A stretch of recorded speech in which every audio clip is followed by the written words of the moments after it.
అమ్మ అంటూ ఉంటారు. కలిసుంటే కలదు సుఖం అనే మంచి పాట కూడా ఉంటుందనమాట. అవునండి.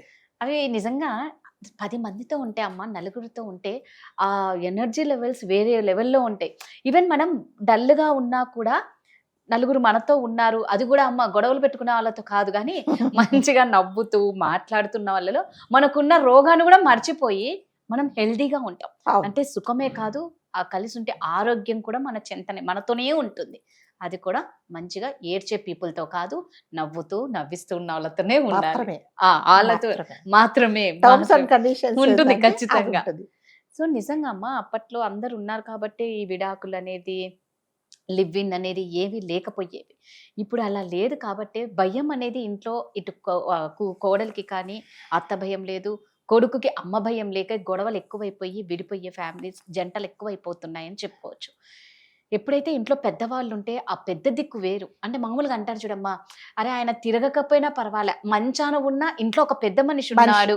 అవును. అది ఇంటికొక పెద్ద అదొక దిక్కు. అదొక సపోర్ట్ అండి. ఒక ధైర్యం మనకి. ధైర్యం. కరెక్ట్ ధైర్యం. అమ్మా. ఏదో ఆయన తిరుగుతూ ఉండనవసరం లే, డబ్బులు సంపాదించిన అవసరం కూడా సంపాదించక్కర్లే. లేదు. అట్లా మంచం మీద ఉన్నా ఇంట్లో ఒక పెద్ద మనిషి ఉంటే, ఆ అవును. ఇంటికొచ్చే కల వేరు, ఆ ధైర్యం అన్నారు ఇందాక మీరన్నట్టు ధైర్యం వేరు. ధైర్యం వేరండి. సో, నిజంగా కలిసుంటే పవర్ ఎలా ఉంటుందమ్మా? కలిసుంటే మీరన్నట్టుగా సుఖంగా ఉంటాం. హ్మ్. సుఖంగా అంటే మనకు ధైర్యము, సపోర్టు, హ్మ్. ఆరోగ్యంగా ఉంటాము. మనకసలు బాధలనేవి ఉండవు. ఏముండవండి. నిజం. ఏదన్నా సరే ఎందుకంటే ఫ్యామిలీలో చాలా మందుంటాము. హ్మ్. సో, ఒకరితో కాకుండా ఒకరికన్నా కరెక్ట్. చెప్పుకుంటాము. ఒకరు తప్పు చేస్తే ఒకరు కోప్పడితే హ్మ్. సపోజ్ పిల్లలు తప్పు చేశారనుకోండి, తల్లి కోప్పడుతుంది. తండ్రి కోప్పడితే అమ్మమ్మో, తాతయ్యో, బామ్మో అవును. ఎవరైనా వచ్చి, అదేంటి పిల్లలతో తప్పు నువ్వేం చేస్తామా వదిలేసేయి" అని చెప్పి పిల్లల్ని బయటికి తీసుకెళ్ళి ఏదో అవును. మీ అమ్మ మాటలు పట్టించుకోవద్దు అంతే. నేనున్నానుగా అమ్మమ్మనున్నాను నీకేం కావాలంటే నాకు చెప్పు అనే రోజులు ఇప్పుడు లేవండి. అస్సలు. చాలా తక్కువ. చాలా వేళ్ళ మీద లెక్క పెట్టుకోవచ్చు అలాంటి హ్మ్. ఫ్యామిలీ. నిజంగా అలాంటి ఫ్యామిలీస్ ఉంటే నిజంగా వాళ్ళు చాలా అదృష్టవంతులు. నిజం. అమ్మ అమ్మమ్మ, తాతయ్య, బామ్మగారు ఇంట్లో ఉంటే ఆ ధైర్యము, ఆ సపోర్ట్ వేరే. మీకు చేత కానప్పుడు అమ్మ నాకు చేత కావట్లేదు, అత్తయ్య గారు నాకు చేత కావట్లేదు, అవును. అమ్మమ్మ నాకు చేత కావట్లేదు, నాకు ఈ సమస్య వచ్చింది, హెల్త్ ప్రాబ్లమ్స్ వచ్చినాయి అంటే కూడా చిన్న చిన్నయి ఒంటింటి చిట్కాలతో కూడా కొన్ని సమస్యలు తీరిపోతాయి. ఇప్పుడు ఏం లేదు. ఉంటే గూగుల్ వెతుకుతున్నారు. లేకపోతే గబగబా డాక్టర్ అపాయింట్మెంట్ తీసుకొని వెళ్ళిపోతా ఉన్నారు. సో, అవును. అప్పుడు ఏంటంటే ఈ హాస్పిటల్స్ అవి లేదు. అంటే నేనేమన్నా హాస్పిటల్‌కి వెళ్ళడం తప్పనట్లేదండి.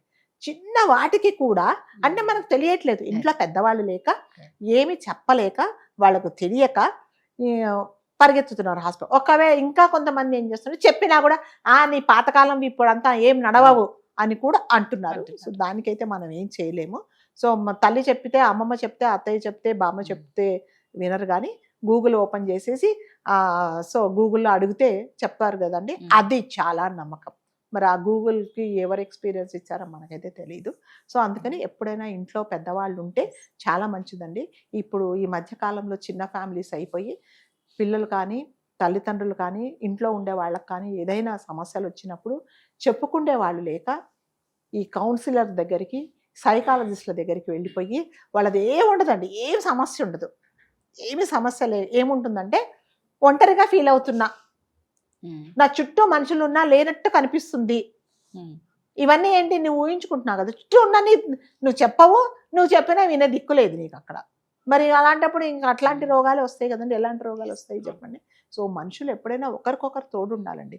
మనం ఈ సొసైటీలో బతుకుతున్నప్పుడు రైట్. ఒకరితో ఒకరు ఎక్కడైనా సరే ఆఫీస్‌లో కాదు, కరెక్ట్ ఇంట్లో అమ్మా. కాదు, చుట్టుపక్కల కాదు, ఒకరితో ఒకరు కలిసి ఉంటే మనకు ఆ పాజిటివ్ ఎనర్జీ చాలా బావుంటుందండి. అమ్మ కథ ఇప్పుడు కూడా చెప్తారు కదా ఆ! దీనికి. అందుకనే చెప్తున్నా ఎప్పుడైనా హ్మ్. కలిసి ఉంటేనే కలదు హ్మ్. సుఖమండి. ఏ పనైనా సరే హ్మ్. కలిసిమెలిసి పని చేయండి మీరు. హ్మ్. ఒక టీమ్ వర్క్ చేయండి. యెస్. అప్పుడు బావుంటుంది. సో, ఇద్దరు అన్నదమ్ములు ఎప్పటినుంచో ఒక హోటల్ బిజినెస్ ఉండింది. వాళ్ళ తాతల తరాల నుంచి కూడా ఉండింది.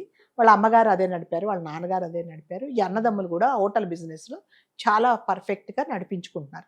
కొన్ని రోజుల తర్వాత ఆళ్ళకి పెళ్లయిపోయిన తర్వాత ఏమైందంటే, ఈ భార్యలొచ్చిన తర్వాత అయితే వాళ్ళిద్దరూ మా అన్నదమ్ములు అన్నయ్య ఏమో హోటల్‌లో అంటే బిల్స్ కలెక్ట్ చేయడము, దాని తర్వాత ఈ ఫైనాన్షియల్ ట్రాన్సాక్షన్స్ ఉన్నాయేమో చూడడము, ఇవన్నీ చేసేవాడనమాట. అంటే డబ్బుకు సంబంధించిన వ్యవహారం అంతా అది. అతను హ్మ్. చూసేవాడు. ఈ తమ్ముడు ఏం చేసేవాడంటే, ఈ కూరగాయలు మంచి క్వాలిటీ కూరగాయలు తీసుకురావడము, హ్మ్. పక్క హోటల్‌లో ఏం ఐటెమ్ చేశారు, మనం ఈరోజు కొత్తగా ఐటెమ్ చేద్దాం అనుకోవడము, వంట వాళ్ళకి చెప్పడము, చక్కగా ప్యాకింగ్ చేయించడము, ఈ పనులు చేసేవాడు. చాలా మంచి సక్సెస్‌ఫుల్‌గా నడిచిపోతుంది. ఓకే. పెళ్ళైన తర్వాత ఈ భార్యలు ఏం చేశారంటే పెద్ద అతను ఏం చేసేవాడంటే ఇంటికి కూడా రికార్డ్స్ తెచ్చుకొని ఏదైనా వర్క్ చేసుకునేవాడు. అంటే హోటల్కి సంబంధించింది, వర్కర్స్కి ఎంత శాలరీ ఇవ్వాలి, లేకపోతే ఈ కూరగాయల ధరలు ఎందుకు ఎక్కువ అయ్యాయి, ఇంకా ఒక చోటుకి వెళ్తే తగ్గుతాయా అని అతను కొంచెం పని చేసుకుంటేవాడు. ఈ భార్య ఏం చేసిందంటే, అదేంటి మీ తమ్ముడు ఒక్క పని చేయడు, ఇంట్లో అసలు ఎప్పుడు చేయడు, చక్కగా వైఫ్ అండ్ హస్బెండ్ బాగుంటారు, మీరు ఇంటికి వచ్చిన తర్వాత ఆఫీస్ వ్యవహారాలు చూసుకుంటారు, ఎప్పుడు చూసినా హోటల్ అంటారు, అదంటారు ఇదంటారు, ఈరోజు శాలరీస్ తక్కువ వస్తాయి అంటున్నారు, ఇది హోటల్ నడవట్లేదు అంటారు, ఇంత టెన్షన్ మీకు అవసరమా, ఇంత కష్టపడే బదులు మనం ఒక హోటల్ పెట్టుకుందాము, బాగా నడిపిస్తుంది, మీకున్న టాలెంట్కు చాలా నడిపిస్తుంది, ఎందుకు మీ ఇంత కష్టపడదు, కూరగాయలు అంటారా, మీ తమ్ముడు చేసేది ఏముంది, కూరగాయలు తెస్తాడు, ఏ కూరగాయలు అంతటి దగ్గర నేను పోయి తెస్తా కూరగాయలు, సో మీరు ఇద్దరు కలిసి పని చేయకండి అని చెప్పింది. చెప్తే అతను కూడా చెడు తొందరగా తలకెక్కుతుంది, మంచి తలకెక్కదు. సో అవును కదా, కరెక్టే, ఇన్ని రోజులు నేను ఏంది అరవ చాకరీ చేశాను, గుడ్డు చాకరీ చేశాను, చక్కగా నాకు వాడు లేకపోతే ఏమైంది, ఏ పని అమ్మాయిని పెట్టుకొని కూరగాయలు తెస్తారు అయిపోయింది, అంతగా వాడు చేసేదని చెప్పేసి తమ్ముడికి చెప్పాడు. అదేంటన్నయ్య, నువ్వేం చేస్తున్నావురా, నువ్వేం పని చేయట్లేదు, నిజంగా మా ఆవిడ చెప్పేదాకా నాకు తెలియలేదు ఇన్ని రోజులు, మీ ఆవిడతో నువ్వు చక్కగా సినిమాలకు వెళ్తావు, షికార్లకు వెళ్తావు, అలా అది లేదన్నయ్య, నేను కూడా 4ంటికి లేస్తాను, పొద్దున్నే వెళ్తే ఫ్రెష్ కూరగాయలు దొరుకుతాయని చెప్పేసి వెళ్తాను, అక్కడ 10 మందితో నేను బేరం చేసి తక్కువ రేటుకు తీసుకొచ్చి మంచి క్వాలిటీ తీసుకొచ్చి 10 హోటళ్లలో నేను ఎంక్వైరీస్ అతను చేస్తే ఏం పని చెప్పాడు. అదంతా ఏం కుదరదాయా బాబు, ఇదంతా అవసరం లేదు, విడిపోదాం, బ్రేకప్ అనుకొని ఇద్దరు ఎవరి బిజినెస్ వాళ్ళు స్టార్ట్ చేశారు.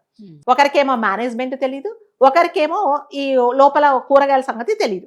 సో ఈ రకంగా వాళ్ళకి తెలియకపోయేటప్పటికి ఇద్దరు ఏం చేశారంటే హోటల్ బిజినెస్ దెబ్బతినిపోయిందండి. దెబ్బతిన తర్వాత ఇంకేమైంది అంటే ఒకరు చేసే పనులు ఒకరికి తెలియదు. ఇది వరకు అంటే కలిసిమెలిసి ఉన్నారు కాబట్టి వాళ్ళకి తెలియదు, ఎవరేం పని చేసినా కూడా ఎవరి ప్లేస్ లో వాళ్ళు కంఫర్టబుల్ గా ఉన్నారు. సో తర్వాత ఏమైందంటే హోటల్ మూతపడాల్సిన పరిస్థితి వచ్చినప్పుడు అడిగాడు అనమాట, అదేంటి అన్నయ్య మీ బిజినెస్ అంటే, నా బిజినెస్ ఏముంది, హోటల్ ఎప్పుడో మూసేశాను. తమ్ముడు పరిస్థితి కూడా అదేంటి అంటే, ఏమో నాకు తెలియదు, కూరగాయలు ఏం తెలియాలో తెలియదు, ఎక్కడ అమ్ముతారో తెలియదు, రేట్లు ఏంటో తెలియదు, బేరం ఎలా ఆడాలో తెలియదు, మరి నువ్వెందుకు మూసావు, నాకు అసలు ఈ డబ్బులు కలెక్ట్ చేసుకోవడం తెలియదు, ఏ ఐటమ్కి ఎంత రేట్ ఫిక్స్ చేయాలో తెలియదు, పని వాళ్ళకి ఎంత జీతాలు ఇవ్వాలో తెలియదు, అందుకని నేను మూసేశాను. సో మన ఇద్దరం చేసిన తప్పేందంటే, మన ఇద్దరం కలిసి ఉన్నప్పుడు మన హోటల్ బిజినెస్ బాగుండిద్ది, సో వీళ్ళేదో ఇంట్లో వాళ్ళ మాటలు చెప్పేసి మనం ఇది చేసాము, పద ఇప్పుడు వాళ్ళ మాటలు ఏం మనం వినొద్దు, వాళ్ళకి చెప్పొద్దని మళ్ళీ ఇద్దరు కలిసి ఒక హోటల్ బిజినెస్ స్టార్ట్ చేసుకుంటే మళ్ళీ ఇదివరకు ఎలా నడిచిందో అలా నడిచింది. సో దీనివల్ల మనం నేర్చుకోవడం ఏంటంటే, కలిసి ఉండండి, ఆఫీస్లో కానీ లేకపోతే ఇంట్లో కానీ ఇరుగు పొరుగు వాళ్ళతో కానీ ఫ్రెండ్స్ మధ్యలో కానీ మీరు కలిసి ఉంటే ఆ ఆనందం వేరుగా ఉంటుందండి. సరే మనుషులు అన్న తర్వాత ఎవరైనా తప్పు చేస్తారో, మీకు నచ్చింది నాకు నచ్చకపోవచ్చు, నాకు నచ్చింది మీకు నచ్చకపోవచ్చు, చెప్పుకొని ఇది కాదు అది కాదు అని తెలుసు చెప్పుకోవడంలో ఉన్నంత ఇది విడిపోయి మీరేంటో నేనేంటండి అని ఎడమొహం పెడమొహంగా ఉంటే మాత్రం ఏది నడవదండి. అప్పుడు ఏం చేస్తారంటే, అదంటారు కదా, చుట్టూ నీళ్లున్నా సముద్రంలో తాగడానికి అయిన ఉప్పు నీళ్ళు అన్నట్టు, మన చుట్టూ ఉన్న మన మనసు ఎవరితో ఏం చెప్పుకోవడానికి మనం ముందుకు రాం కాబట్టి సైకాలజిస్టుల దగ్గరికి, కౌన్సిలర్ దగ్గరికి, ఫ్యామిలీ కౌన్సిలర్ల దగ్గరికి వెళ్తాం. ఎందుకు వెళ్తామంటే మనకి ఎవ్వరు చెప్పే దిక్కు లేదు, ఎవరితో మాట్లాడరు, ఒకవేళ టైం ఉన్నా కూడా ఎవరి ఫోన్లో వాళ్ళు చూసుకుంటారు.